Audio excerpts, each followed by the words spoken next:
Sarah, it's so nice to meet you here at the CCAP meeting at Carnegie Center here in the Vancouver downtown Eastside. I was so proud and honored to hear you sing. Tell me more about yourself and about your singing and a little bit more about your story. Well, my name is Sarah Good from Snuneymuxw First Nation and Chehalis, BC. That's up past Harrison Lake. Okay.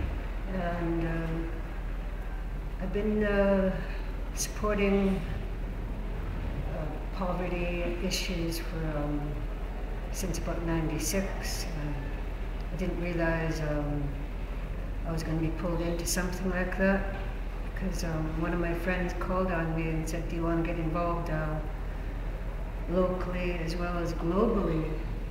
So I said yes, without really knowing what was behind all that. Yeah.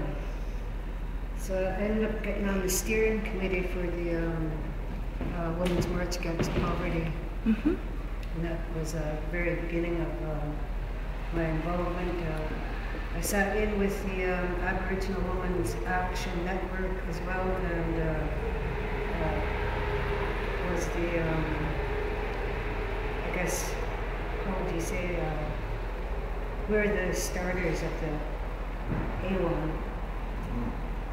And anyhow, I met a lot of really powerful, great friends from being involved in that. And I wasn't really going to go across to Ottawa, and I told the steering committee and the rest of the people there that I would like to go, but I'm only going if my son comes with me. He was in school during that time.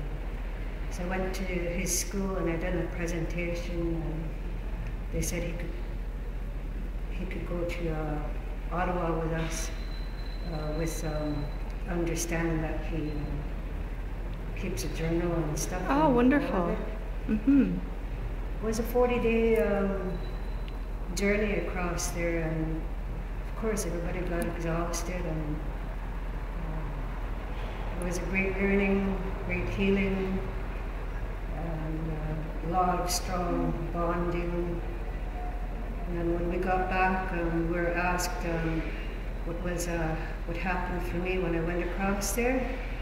I said, well, it brought out the best in me, but it also brought out the worst. So everybody kind of laughed. So how was it, the attitudes in communities that you passed through?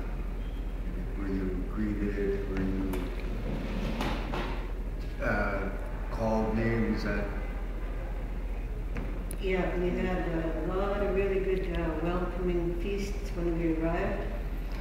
But I think it was in southern BC. I can't remember if it was around the Oswego's area. There was boulders and big rocks thrown at Oh my God. some of the women that were, they had a book van. They hand out books to whoever wanted books. A literacy program? Yeah. Yeah, so that was really awesome going through, I think it was a mission where they had most of the gatherings for the food was in the basements of churches and stuff. But they had a setting that I couldn't understand at first, like the table settings. There was about maybe 5. One had, the first one is those parquet bowls and plastic forks. Recycling. Yeah, recycling. Reusable. Margarine bowls, or margarine containers. Take-out containers. Yeah, but it got fancier and fancier all the way up to where they have the so many forks and So silver servers, fancy. crystal. Good for you, Crystal. Wow, I'm very pleased and honored to hear about your On to Ottawa trek with the women's group that marched all the way from. It was last year this happened, right? Oh, this was Oh, way back in '96. Oh, 10 years? Oh, wait. 13 years ago. That's a long time. Tell me more about your own story, if you feel like sharing. Well, It's been pretty heart-wrenching in the past 4 years, over 4 years, because of losses, you know, significant family members passed on to the spirit world. Mm-hmm. And our little family slowly and slowly grew further and further apart, but at the same time we're all also had our bond that we were worried about each other all the time. Mm-hmm. And this is where me and my son, him and I just, You're the only ones left of your. We're not the only ones left, but we support each other. You guys stick together. Yeah. Good.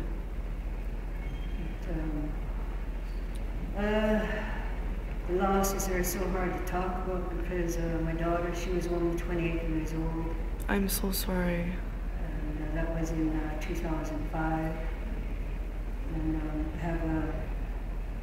my mother went 6 months after her. Oh no. And then approximately over a year after that, my oldest sister went. And then my oldest son, 1 year and 1 day later, he actually came to one of these meetings here and met Wendy and everybody down there, I think at Dira. Oh, okay. I think it might have been Dira. Mm-hmm. My son also had a very tragic life. I'm sorry. So if you could make yourself a wish list, what would you want to wish for right now to help your situation right now? What would you wish for? Well, just maybe a decent place for me and my son to call home. Yeah, we all need a home. Yeah. I understand. That's important on having a place you can call your own, where you can have visitors anytime without any rules, regulations. Somebody looking over you other than that. You don't need anyone down there looking over you, trying to tell you what to do, when to do it, and how to do it. And you're your own person. Yeah. Mm-hmm. You're an adult. You don't need supervision. You're not incarcerated. Yeah, absolutely, that's true. It's some places, some of the SRO hotels do treat their tenants like children, and with even harsher rules than anyone would want to live in. And yeah, so that would be your number one thing, is to have a decent place to live where you don't have to worry about much. Yeah.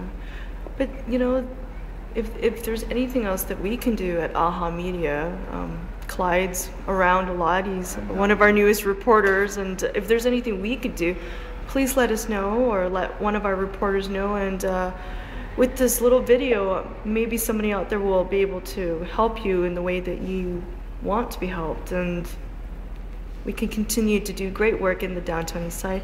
And thank you so much for your singing and for your wonderful spirits, and thank you for blessing us today. Thank you. Thank you. Thank you, Sarah.